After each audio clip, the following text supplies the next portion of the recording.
Saudações, meu caro. Seja muito bem-vindo a esse podcast.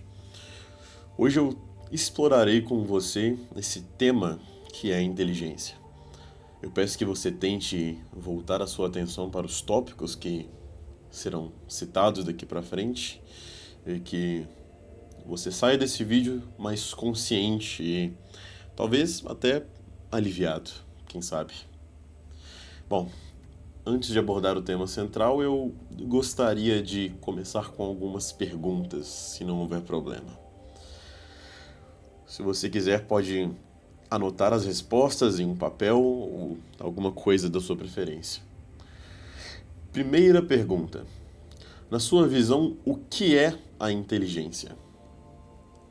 Segunda pergunta: será que você é uma pessoa inteligente? E terceira pergunta: por que pessoas inteligentes parecem tender a ser mais tristes do que as outras? Bom, se você tem uma resposta para essas perguntas, eu gostaria que você guardasse e, ao decorrer do vídeo, tentasse compará-las com o que será exposto aqui. Bom, ser uma pessoa inteligente nos dias atuais, como todos sabem, é algo valorizado e admirado pela maioria das pessoas. Mas, ainda assim, a inteligência em si é um tópico confuso de forma geral. Algo meio nublado. Uma palavra que às vezes parece até um pouco vazia. Existe muita confusão sobre o que é inteligência, por incrível que pareça. Essa, assim como qualquer outra palavra da língua portuguesa, sofre de uma falta de identidade semântica muito grande. As pessoas utilizam esse atributo da inteligência, empregam esse termo como sinônimo de muitas coisas que não necessariamente são inteligência de fato. É comum que as pessoas identifiquem como inteligente aquele que tem boa memória, aquele que se dá bem na escola, aquele que tira notas altas. Toda sala tem aquele garoto ou aquela garota que tira notas altas, aquele que fala de uma maneira eloquente, que possui uma boa oratória, que se faz entender, que tem uma dicção agradável ao se escutar, aquele que tem conhecimentos gerais, o sujeito ele sabe fazer manutenção em um carro, aí dá algum problema elétrico na casa e ele sabe resolver também. Você o pergunta sobre algo específico, uma curiosidade sobre um país e ele sabe responder. Ou até mesmo, e isso de forma mais comum, aquele que domina uma determinada área com uma destreza acima da média. O sujeito ali que é muito bom em fazer uma coisa específica. É bem comum você ouvir essa atribuição de inteligência a esse tipo de sujeito. E para a gente desfazer essa nuvem de confusão sobre o que as pessoas têm como verdade acerca da inteligência, eu vou tentar delimitar aqui o assunto para que não haja novamente confusão sobre o que me refiro quando eu digo inteligência. Substantivo feminino, aqui no dicionário, a faculdade de conhecer, compreender e aprender. A capacidade de compreender e resolver novos problemas e conflitos e de adaptar-se a novas situações. A palavra inteligência provém do latim intelligentia, que por sua vez deriva do verbo intelligere. Esse verbo é composto pelo prefixo inter, que seria algo como entre, ali, e o verbo legere, que seria algo como colher, escolher, ler, coletar, ali, significando literalmente escolher entre, ou ler nas entrelinhas. Portanto, a etimologia da inteligência remete à capacidade de escolher a melhor opção entre várias, de discernir, compreender a realidade, seja de forma objetiva, material ali, ou abstrata. A etimologia da palavra inteligir, da qual a inteligência varia, vem do latim intelligere, intelligo, ere, que, como eu disse, perceber, compreender, discernir. enfim. Sendo assim, nos baseando na origem etimológica do emprego semântico correto da palavra inteligente, é possível perceber que se trata muito mais de um atributo abstrato, algo mais modular e basilar, relacionado simplesmente à capacidade de raciocínio de forma pura, do que especificamente a sua erudição em uma área específica de um conhecimento que você tem ou que está aprendendo. Inteligência, no sentido clássico, atuaria mais como um potencializador da sua capacidade de executar uma tarefa, de utilizar a mais basilar e a priorística disciplina da mente do que qualquer outra coisa, né? E que disciplina da mente basilar, a priorística é essa? É a lógica. O inteligente é aquele que efetua a ação de inteligir. O muito inteligente é aquele que efetua muito bem a ação de inteligir. Então, após essa breve delimitação do assunto,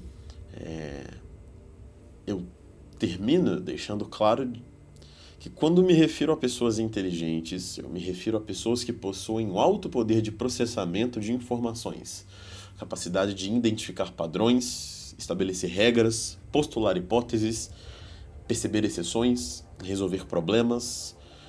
Porém, fazer essas coisas de forma natural e sem aquele conhecimento prévio obrigatório de como fazer isso. Pois aquele que é inteligente para todos os propósitos necessariamente.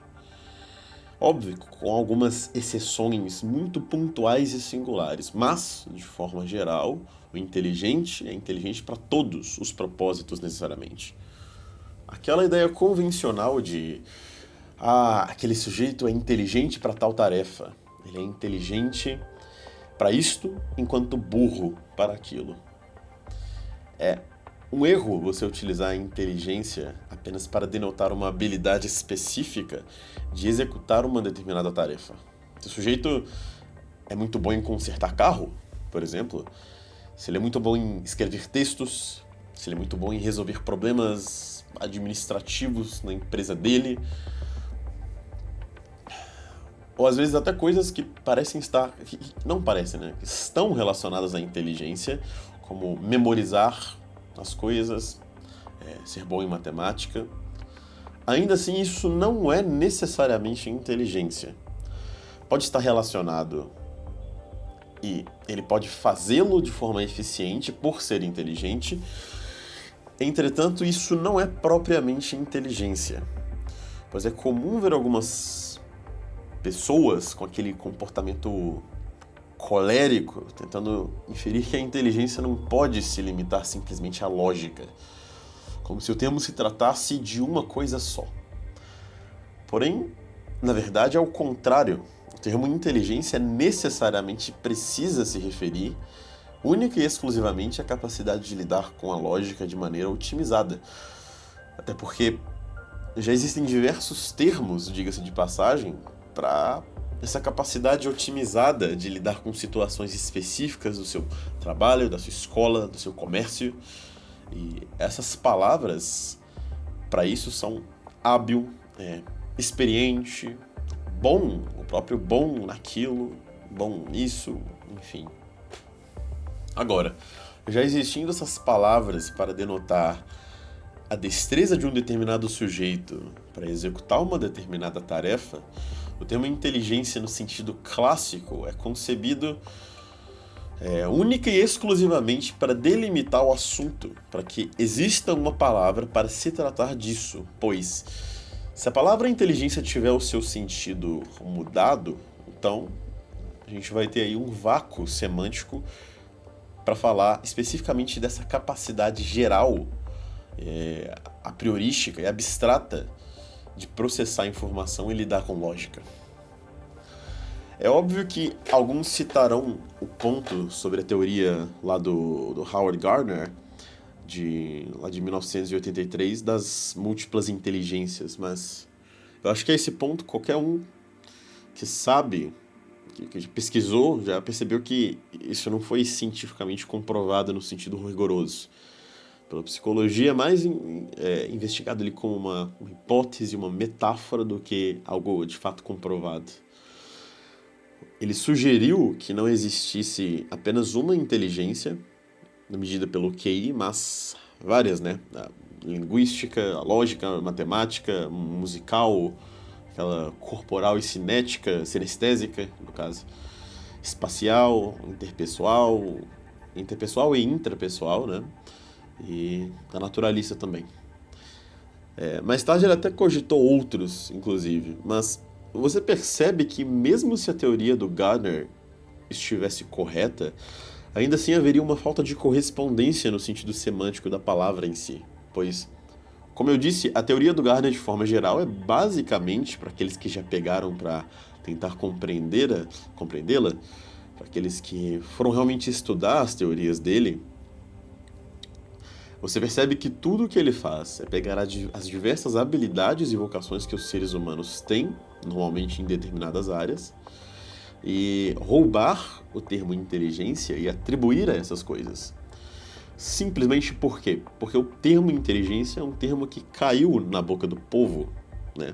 Podemos dizer assim. Um termo que caiu na boca da população em geral nos últimos séculos, principalmente.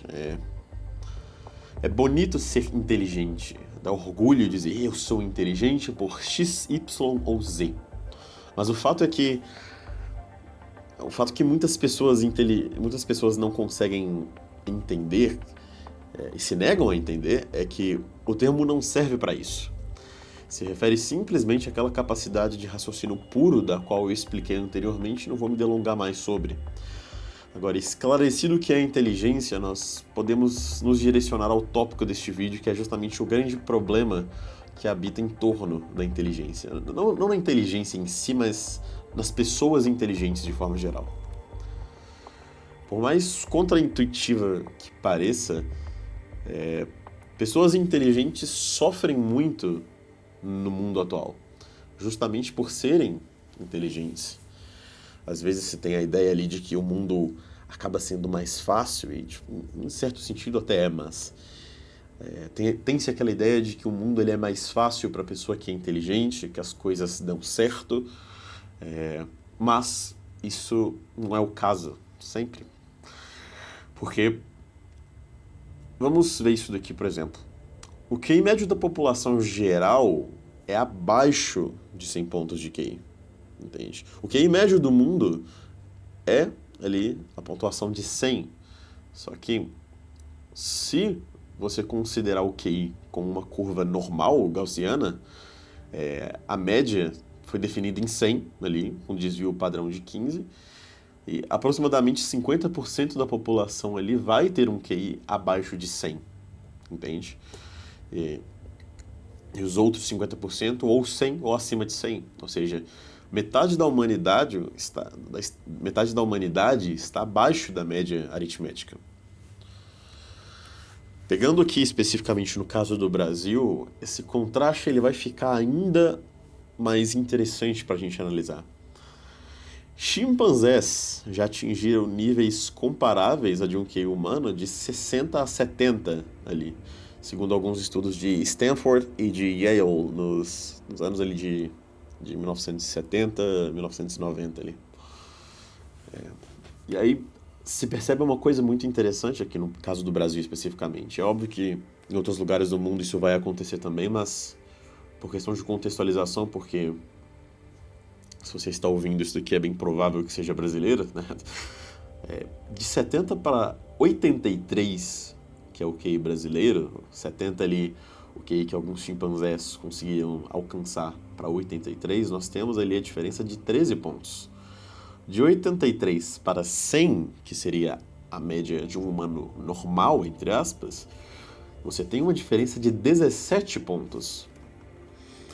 E é óbvio que alguns apontarão que esses testes aplicados a esses primatas são apenas de uma área específica do QI, relacionada a reconhecimento de padrões visuais, desse tipo de memória, etc. Mas é inegável para qualquer pessoa que seja honesta e tem essa capacidade de fazer essa transferência de padrão para a vida cotidiana, É inegável que essas capacidades de identificar padrões e resolver problemas são diretamente aplicadas na sua vida cotidiana ao resolver um problema no trabalho, ao identificar se tem uma falácia em um argumento, ao decidir se uma cosmovisão está correta ou errada, justamente pois, embora a aplicação seja diferente, a aplicação, por exemplo, de identificar padrões visuais com formas geométricas bidimensionais, isso seja diferente de resolver problemas no seu trabalho,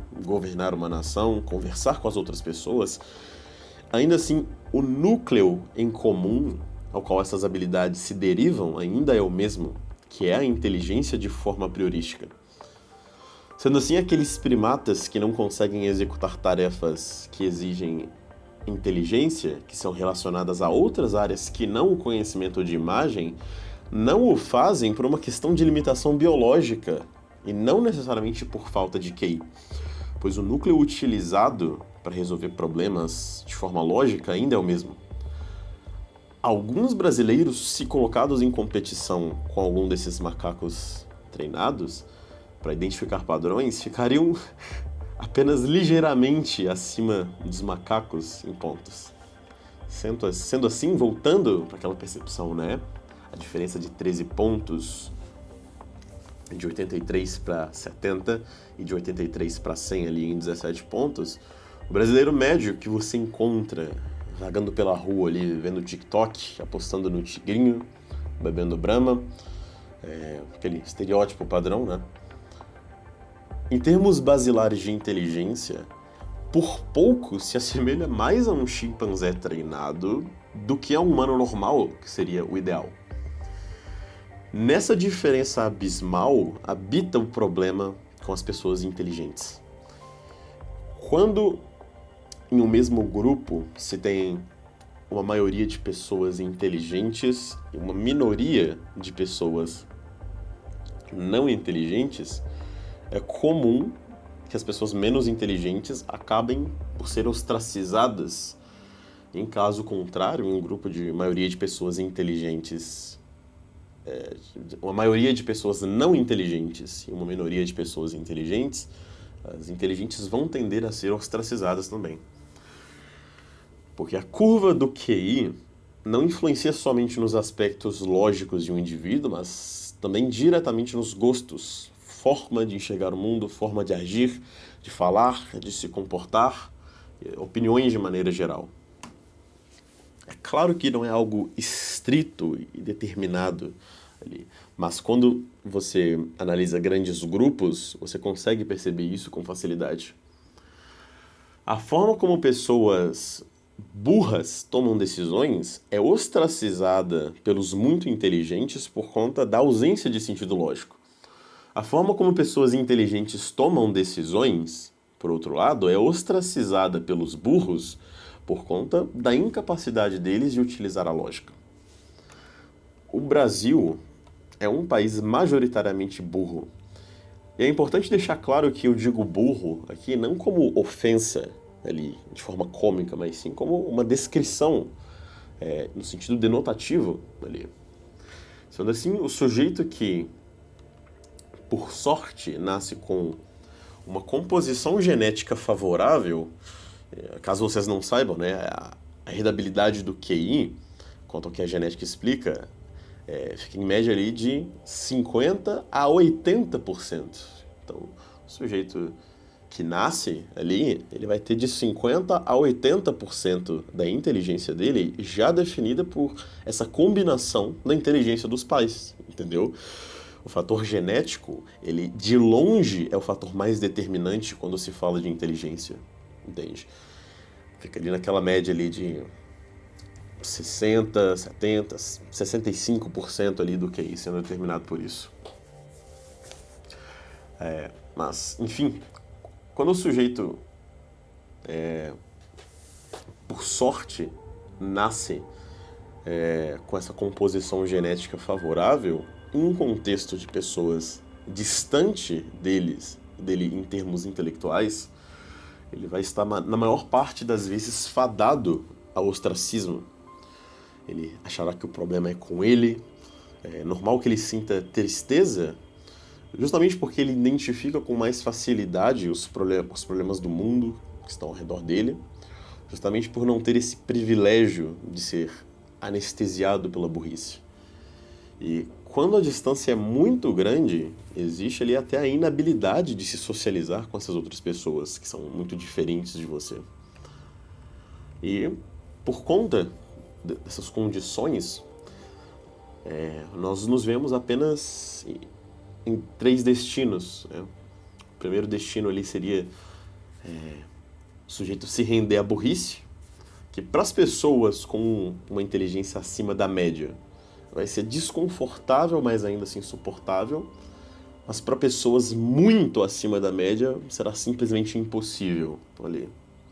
A segunda opção é ter a sorte de encontrar pessoas semelhantes, o que estatisticamente é uma tarefa difícil, já no mundo de forma geral. No Brasil, então, uma coisa ali quase impossível, se você é uma pessoa muito inteligente. E a terceira opção que o sujeito tem é a solidão, né? O sujeito ali, ele acaba ficando sozinho. E se esse é o seu caso, se você é uma pessoa com inteligência muito acima da média, dependendo de onde mora, contexto social, condição econômica, só te resta a opção C, que é a solidão. E é importante ressaltar que essa escolha da solidão, ela é algo sensato a se fazer, querendo ou não. É óbvio que não é a melhor das opções. O ideal seria que você conseguisse achar pessoas que se parecem com você, que têm a mesma capacidade que você. Entretanto, toda situação ruim terá um lado bom. E no caso da solidão, especificamente, isto é bom por quê? A curto prazo. Porque ao escolher a solidão, você está evitando pessoas burras, pessoas incapazes. E evitando elas, você está evitando as influências que elas trazem também. Porque isso é óbvio para qualquer um que seja minimamente atento na forma que as relações sociais funcionam. O meio no qual você está inserido te influencia, sim. Em um ambiente de pessoas burras, a convivência a longo prazo e de forma constante ali, com pessoas que são muito menos inteligentes do que você, podem não te tornar necessariamente mais burro de forma objetiva, mas é inegável que definitivamente te deixa mais letárgico, te deixa mais lerdo, empobrece o seu modo de pensar. O seu cérebro ele precisa ser menos usado quando você está nesse tipo de ambiente, de pessoas que não te estimulam. Sendo assim, isso acaba por ser ruim para você. Se estivermos falando de uma exposição a longuíssimo prazo, durante uma vida inteira, por exemplo, para sermos mais drásticos, de fato a sua inteligência pode diminuir em termos objetivos ali. O ambiente, ele é bastante importante. Embora a inteligência não seja algo que dá para ficar aumentando e diminuindo, tal qual um atributo de um jogo de RPG, ainda assim, quando se fala do longo prazo, ela pode ser influenciada de forma benéfica ou de forma maléfica. Então, ao escolher a solidão, você, neste contexto, está sendo sensato. Sozinho, você está melhor. E a solidão, ela pode ser um bom passo para você se conhecer, se você souber utilizá-la, obviamente. Não adianta você adotar essa solidão de forma inconsciente. Ora, é só a única opção que me resta, vou ficar aqui na solidão agora, e é isso. vou ficar aqui enfiado em jogos online, no meu próprio mundinho aqui dentro do meu quarto, porque as outras pessoas são burras. E pronto, e é só isso. Não. A solidão ela pode ser boa se você, como eu disse, souber utilizá-la. A solidão, esse silêncio, essa paz, essa ausência de deturpações, se você souber aproveitar a oportunidade, pode ser boa para você se conhecer. Mas lembre-se que esse estado de solidão, para essa autoanálise, essa introspecção, essa otimização interna, é algo temporário. É saudável que você encontre outras pessoas que se pareçam com você e que pensam de forma semelhante a você. Mas o meu conselho, meu caro, é que você não se acomode nessa posição. Mas, enfim, além dessa outra vantagem da inteligência que citei, acerca da introspecção na solidão, existe um outro aspecto muito importante que pode ser uma vantagem decisiva em diversas situações da sua vida, que é o pragmatismo. Tão polêmico pragmatismo. A capacidade de entender as pessoas, os problemas, os recursos, as perdas e os ganhos de forma matemática e objetiva. Entender que para que X seja efetuado, Y precisa ser feito e Z precisa ser ignorado. Não que você haja de maneira utilitarista necessariamente. Ser pragmático não significa ser utilitarista naquele sentido purista. Até porque você tem emoções, obviamente. A única diferença é que você consegue identificá-las como emoções e perceber quando está sendo demasiadamente ilógico. Talvez você, na sua convivência com outras pessoas, já tenha percebido o quanto as emoções e idiosincrasias deturpam a capacidade delas de resolver problemas de forma geral e tomar decisões. São elementos repentinos, provenientes de emoções e falta de controle, que agem como obstáculos em caminhos lógicos que muitas vezes são simples para você. Se você que está me escutando tem a capacidade de fugir das idiosincrasias nos momentos de tomada de atitude, se você tem a capacidade de colocar as suas emoções à parte na hora de tomada de decisão, meus parabéns. Você é uma exceção absurda a uma regra. Você não tem ideia do quanto isso é poderoso, meu caro. Essa capacidade de superar as banalidades na hora de se tomar uma decisão, por muitas vezes ao longo da história, foi o que separou o aristocrata do plebeu ao longo prazo. E é justamente isso que você deveria fazer. Utilizar a inteligência como uma arma. Pois se você é uma pessoa inteligente, porém adota aquela postura passiva de simplesmente entender como o mundo funciona, perceber que as outras pessoas são burras, que agem de maneiras sem sentido, que tomam decisões muito piores do que poderiam ser tomadas com um pouco mais de cautela,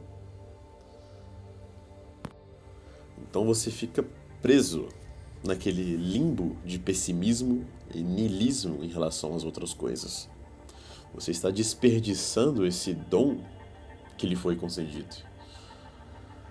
Como eu disse, use a inteligência como uma arma, uma vantagem, pois como já foi exposto anteriormente nesse vídeo, é certo que ela vem com desvantagens. Você será de fato ostracizado, excluído e muitas vezes se sentirá solitário. Isso não é algo que você escolhe, é o destino simplesmente. Você nasceu assim.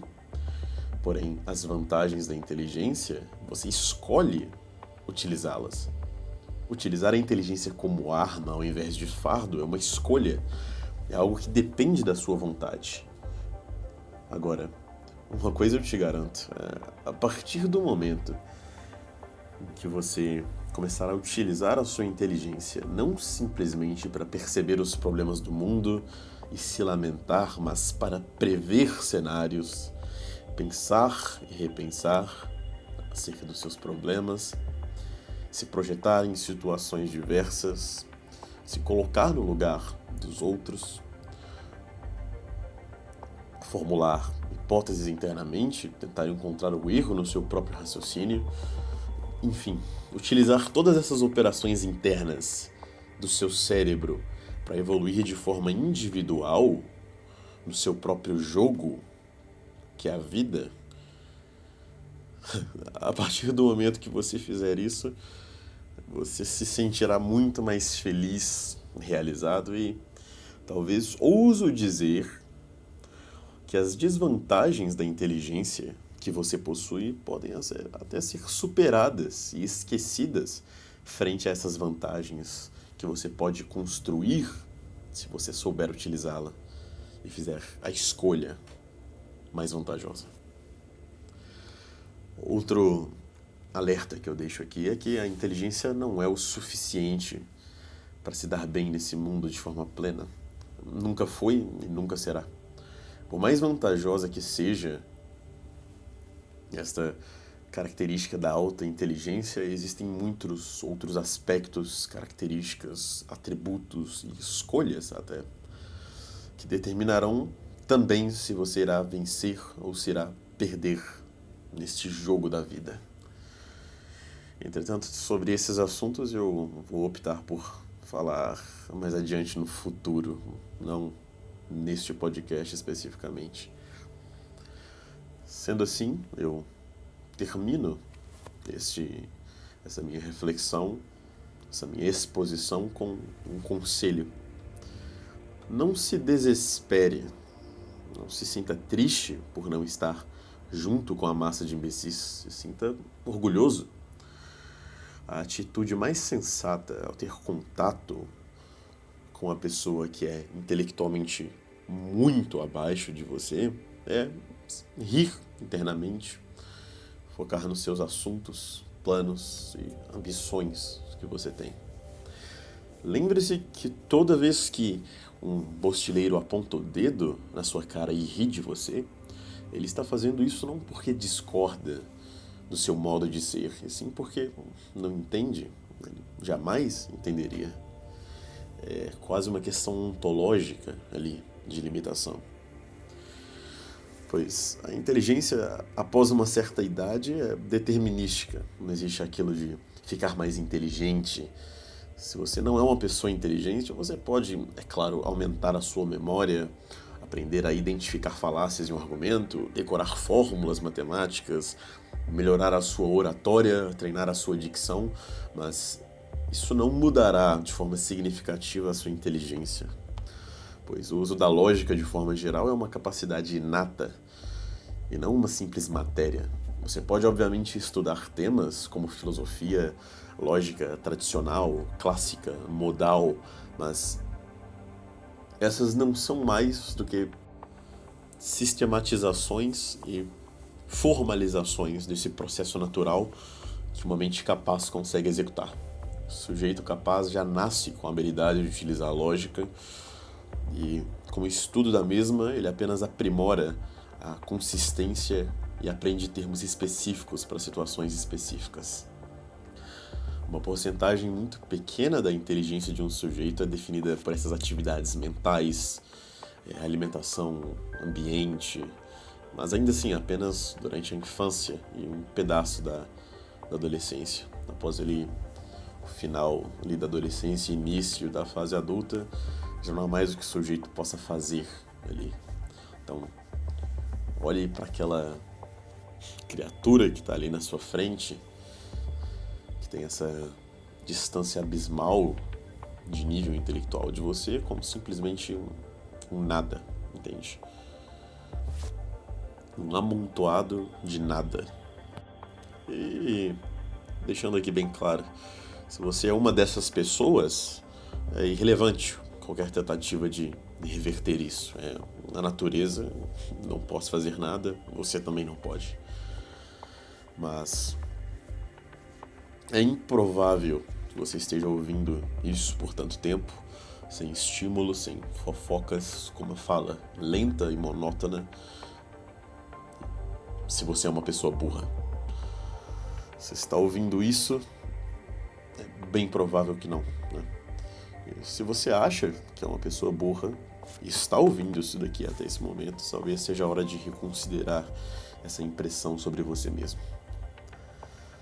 Se você é uma pessoa presenteada pela natureza com este dom, mas se sente triste, sozinho, pessimista, eu espero que depois desse vídeo você comece a enxergar você e os outros de forma muito mais clara e realista. Espero que comece a ser grato e reconhecer que existe uma superioridade objetiva e inata em termos mentais de você em relação a essa massa de jumentos. E você pode o sujeito que está nessa massa, ele pode chorar, ele pode choramingar, se debater no chão e gritar, mas é assim que funciona.